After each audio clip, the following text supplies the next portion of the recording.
Hi, this is Jeff Mesnick. I'm here today with the Channel Marketing Journal, and I'm excited to be interviewing Tina Gravel from Xterra. She's the Senior VP of Global Channels and Alliances. How you doing today? Hi, Jeff. Happy to be here. Thank you. Oh, good. Did you have a good 4th of July? Yes, I did. We rested a good bit. Didn't really do a lot. Went to a party on the evening of the 3rd. That was nice. But yesterday was really just catch up on rest. I So, know we've all been so busy, going so fast, right? It's nice to have a day to just absolutely. relax. Yep.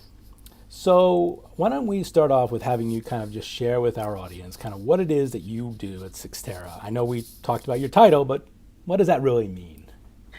Well, I run the indirect channel for the company, and I look at myself like the biggest lead generator there is out there because the way we work is that we are completely channel integrated, meaning our direct sales reps work with the indirect channel Yeah. to do the selling. We don't have a separate P&L at this time, which makes it great because we're a young company. It makes it a lot easier. You don't have to fight amongst yourselves as to whether you should work something. It's just all, it's an open playing field, and it's great because I can put my focus on beating the bad guys outside the company and not having to worry about conflicts internally. So, And actually, that makes a lot of sense. It goes to the topic that we're going to talk about in a second, which is motivation. Because right. if I'm a channel partner and I'm working with a company that has both a direct and an indirect program, Hmm. then my motivation may not be, 100% behind that company that's doing both because I'm worried that they're going to be competing with me. Right. We have I talk a lot. I have an interest in blockchain because we have a unique security product at Xterra, and I talk about trust with that. And, Yeah.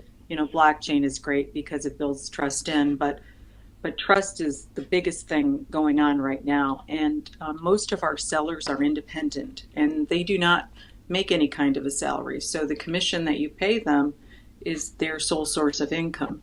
It makes them a very nervous lot. They've Right. had terrible things happen to them. Big companies have come and gone, and their income has been damaged. And so they don't automatically trust you. And we're a year old. We inherited a number of partners from the CenturyLink team and these partners are just getting to know us, and they're just not automatically working with us, even though they may have worked with us when our data centers were owned by CenturyLink or Savvis or Quest. Right. They're not so easy to do that now because we need to earn their trust.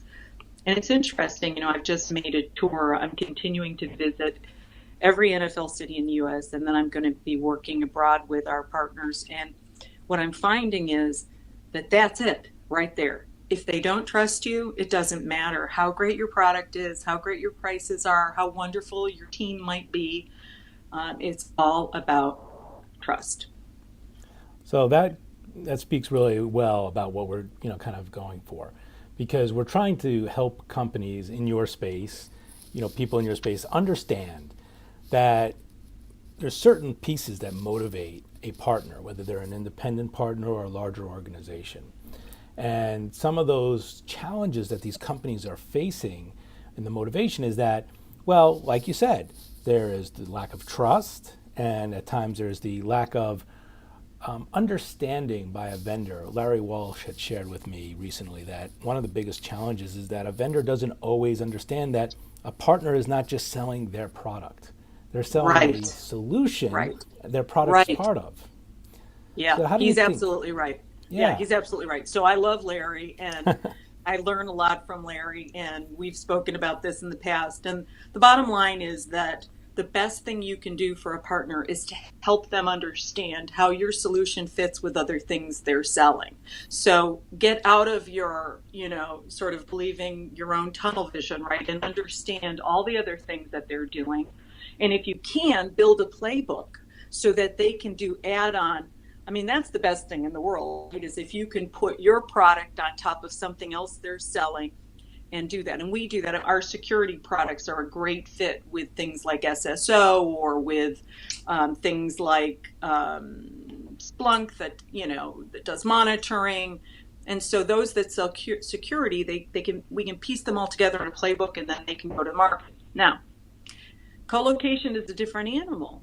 We have some of the finest co-location facilities, and that is usually sold independently, not so much product oriented. So Right. with that, I'm more about really being internally focused and helping them position me into the bucket that I belong. Okay, Got so it. they don't know me well, right? They don't know our firm well, and they're getting to know us, and they want to know, well, how do you fit with your competitors? Where do you see yourself? Are you a Walmart or are you a Neiman Marcus? And so what we do is we do have to look at others, and we have to really honestly look at our own faults and the things that we do great, and then position ourselves so that our sellers can position us. Because you know what? Nobody is right for everything, but we're right for a good many things. We have to instruct them and help them with that. And until you do that, they're not going to touch you. Because if they don't understand what bucket to put you in, or in their mind internalize how you work, they're afraid of you.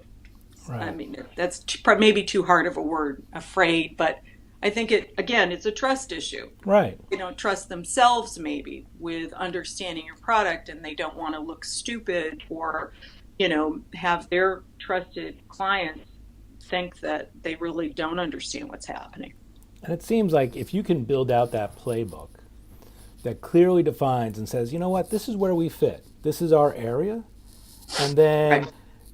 and you're making it clear to them that says, look, we know there's competition, and if you're looking at a opportunity that has these characteristics which don't fit into ours, by helping them even build and understand their own business needs, Sure. that seems to Sure. be a motivation.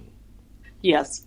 Yeah. So we came out of the gates a year ago when we came out as a company, and Right. we shared the statement that we have the secure infrastructure, and we do. We have the most secure data centers that you can buy, because we're looking at the logical security, not just physical. We Right. believe that it's all table stakes, right? Physical security, your biometrics, your dogs that sniff bombs, all of the theatrics you see in Las Vegas. Right. I know you know what I'm talking about. That's all table stakes. Okay, Right. you have to have those things, and once you have those things, you better be looking at logical security, because people aren't coming through the ceilings anymore to steal your data in a tape. They're coming over the internet. We know this, right? Right. So, but I came out talking about that, and I believe I confused some of my agents because they thought they had to know security in order to sell my colo. So what I had to say is, no, no, no, no, no. You don't have to know security. You have to know these five things. We're a global provider, 57 data centers. We're on net to every provider you can Right. imagine. We have more M&O certifications, so we're well managed. And finally, we're more reasonably priced than many. So, we have these basic things that are easy to understand, but we also have innovation. We have colo on demand, and we have these security products. Right. What we're having to explain is that you don't have to sell those in order to sell co-location. That's our bread and butter. So it took a little bit of doing, and now that I've been out on my second round to the partners, I think they're starting to understand, and then the leads are coming way up, which is nice. And So, that's how by the way, yep. that's KPI. How many leads are you getting in, right? Right. That's not how you're judged, but if you don't have those, you'll never have anything to close, right? That's So, right. That's right. yeah. So I actually really like some of the things that you said there. Where it's I actually liked all of it, but I'm just going to focus in on the one of the things that you said, which is that you went out there and you engaged with the partner base. You engaged with these agents, and you recognized that your first language attempt with them had a little bit of an off, right? It was a little bit Yes. off, and you learned and What? you adjusted. Oh yeah, yeah. And you don't It, get it, that it- very often from companies because you get a lot of the top executives not traveling and they're not really helping to empower and engage the channel chiefs like yourselves to really communicate that and to adjust as necessary. my life in my opinion, Yeah. is to serve others, right? And Right. you could say that, and you can say, I'm Mother Teresa, and everybody knows I'm not. The fact is that I'm there for two reasons: to serve my team, to help them get better, to see what things they might need, but more importantly, it's to be with the customers. And if that's a strength of yours, you should be doing it, because you're never going to get what you need out of a spreadsheet. I'm sorry, you just Right. won't. And I think, I was at a big telco. Xterra was purchased by a big telco, and there was a lot of spreadsheet running in that firm. And Yeah. they're good people, but I learned some lessons. And one of them is you can't believe your own press, and right, and Yep. you really have to check, double check, verify everything you know, because it's changing too. Our business changes every quarter. There's something new that comes up that changes your landscape. And so it's the best way I've found to have this iterative process of getting better is to be out there. And it's not easy, believe me. It's, as anyone that travels knows, it's hell on wheels, but Yep. it has to be done. And believe it or not, I feel like I have the best job in the world, because most of these partners turn out to be friends. Right. So you're going to visit your friends. I mean, who wouldn't want to do that, right? Just have to make sure that your home life balance fits in there too. That's right. And I think, you're now kind of edging into our final question, which is when you're talking to someone who's new to this position, first getting channel exec, channel marketing management position or channel exec, what do you say? It's like, what is the one biggest, most important thing to tell them? And you can come up with two, but Okay, the biggest, most important. So someone new in the channel that's never been in the channel before. yeah. Well, I think the first thing I would tell them is learn your products as if you were going to sell them yourself, because you may have to do heavy lifting in the field. I do. Yep. There are many times when I have to get on a sales call and help out. And if I didn't know what I was talking about, my own differentiators. So that's the first thing. It's a no-brainer, but you'd be surprised how many people that I have on my staff that I've told, go do a demo, go learn to do a demo. You Right. don't know what you're talking about. And it's harsh, but it works. It really works. So that's the first thing I say, is learn the product to the extent that you can, sales training and all of that. So you could actually do direct selling yourself. Then take those tools, processes, and everything you've learned, and then start working one channel partner at a time, and do as I've done, do an iterative check and make sure it's going well. And if you don't immediately see leads, then you're missing something, because if you visit a channel partner and you leave and there aren't automatic leads that are coming out of that, because you're top of mind at that point, Right. you got a problem. You got a Right. big problem. There's no question. It's like clockwork how these leads happen. Yep. Okay. I tell my team, okay, I'm going to New York, expect leads from X, Y, and Z. Yep. And sure enough, they come, right? But if they didn't come, and believe me, I've had those challenges.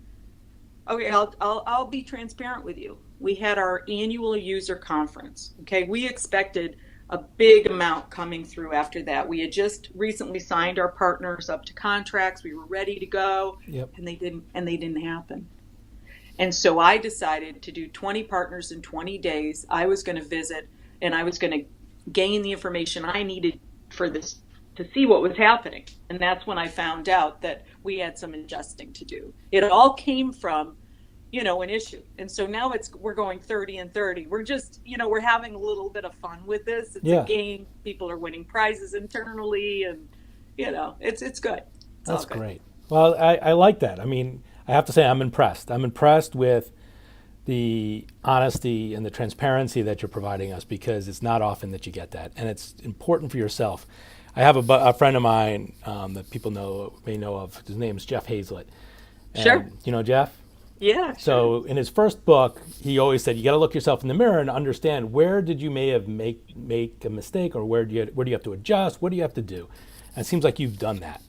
And that's pretty impressive. Like, it really is. So I just want Thank to give you. you kudos for that. Well, thank you. Well, Jeff, I'll hang out with you anytime. You make me feel good. Sounds good. Well, I'm definitely going to we'll have to do this again. I want to hear kind of Okay. what the next iteration has been and how things have been going. So we'll I'll share definitely do with this it. again. I'll share with you as we go and let you know. It'll be fun. Yeah. All right, great. Thanks again. Thank you very much, Tina. So this is Jeff Mesnick with Channel Marketing Journal. And again, I'm here with Tina Gravel, and we just had a great conversation. Thank you. Thank you. Bye bye. Bye.